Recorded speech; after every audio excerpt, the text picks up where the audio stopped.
It is the truth of our lives that no matter where we are in the moment, we can be healed by God. I see a lot of people who have physical difficulties, cancer, heart disease, other kinds of physical problems. I see people who have relationship problems. It doesn't matter. The 1-minute life repair demonstrates to them very quickly something that takes very little time and gets very rapid results.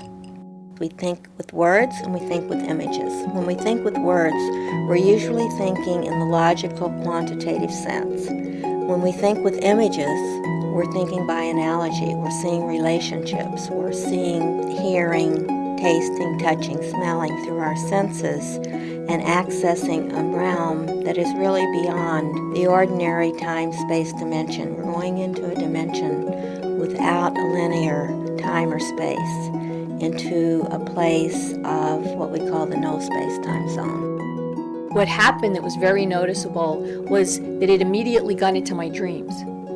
And I thought that was pretty cool, that it just bang, it was like into my dreams, and I was dreaming about it immediately. And I felt like a lot was coming to me in my dreams about it. And not so much answers, but it was being worked out through my dreams. There's been like a real shift for me.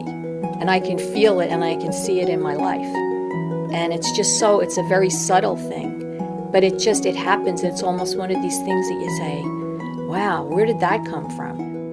In this moment and the next moment, I have a better understanding of what I think is the truth, of how we live, of what God wishes for us, and of how close it is, how very near it is. I wanted to mention some of the natural scientific discoveries that have been made using imagery. It's been the subject of a great deal of experimentation, particularly in the last 25 to 30 years around the world. I personally have done a research study along with my associate, Dr. Elizabeth Barrett, in mental imagery in the treatment of asthma. We did it under the auspices of the National Institutes of Health, started the project in 1993, and published 2 papers on this process in which we used people with chronic asthma who came to work with me, and there was a control group who were treated by their doctors in the conventional way, and this group were being treated but also received an imagery program that I devised for them. So the volunteer group that came was studied over a period of 16 weeks and then followed up for roughly about a year. And in that course of time, what happened is that nearly 50%, actually about 47% technically speaking, got off the medication they were on or substantially reduced the medication they were on. And they were able to abort their asthmatic episodes, and they were also able to get off their inhalers.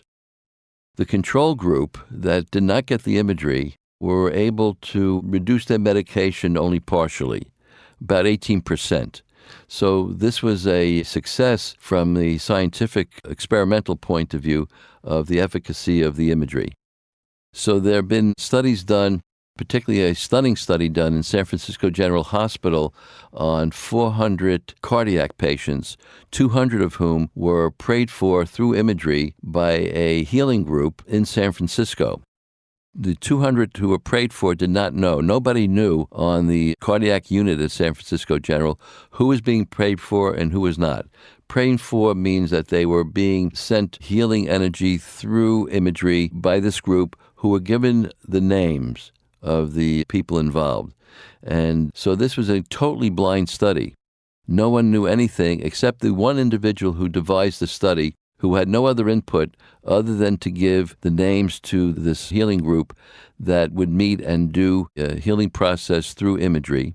And consequently, what happened is that the 200 who were prayed for were able to demonstrate less relapses, less use of medication, were able to have considerably shortened hospital stays, were able to show rapid improvement, distinctly more than the control group who were not prayed for through this imagery process, and showed a marked difference that was not able to be understood through the ordinary means of recognizing what had efficacy and what not in scientific studies. It was a clear and evident study of the mental imagery process and what it accomplished. In France, they were able to do mental imagery studies to show changes in cerebrospinal fluid pressure, that they were able to bring the pressures down. And we have so many clinical instances where the imagery has had effects on turning around very serious medical conditions, such as various forms of cancer, lupus, and hypertension, and so on. So there's been a vast array of instances, both clinical and research-oriented, to show the efficacy of the imagery process. So much so that imagery now has become more or less a kind of an everyday byword in public consciousness. When I first started in imagery 33 years ago, it was considered to be something of charlatanism or a hoax or some quackery of some sort. Now it's standard operating procedure that's being used in hospital settings throughout the country, and it's becoming part of a regular protocol for the treatment of various conditions of patients in hospitals. So it has gained a real foothold in our lives, and we find that there are many situations, even with professional athletes, who have openly talked about the fact that they use imagery to increase their prowess in their particular sporting endeavor. Tiger Woods has talked about it. Jack Nicklaus has used it. People in football have talked about it. It's all over the place now. And so we want to give you now the opportunity to learn how to do this.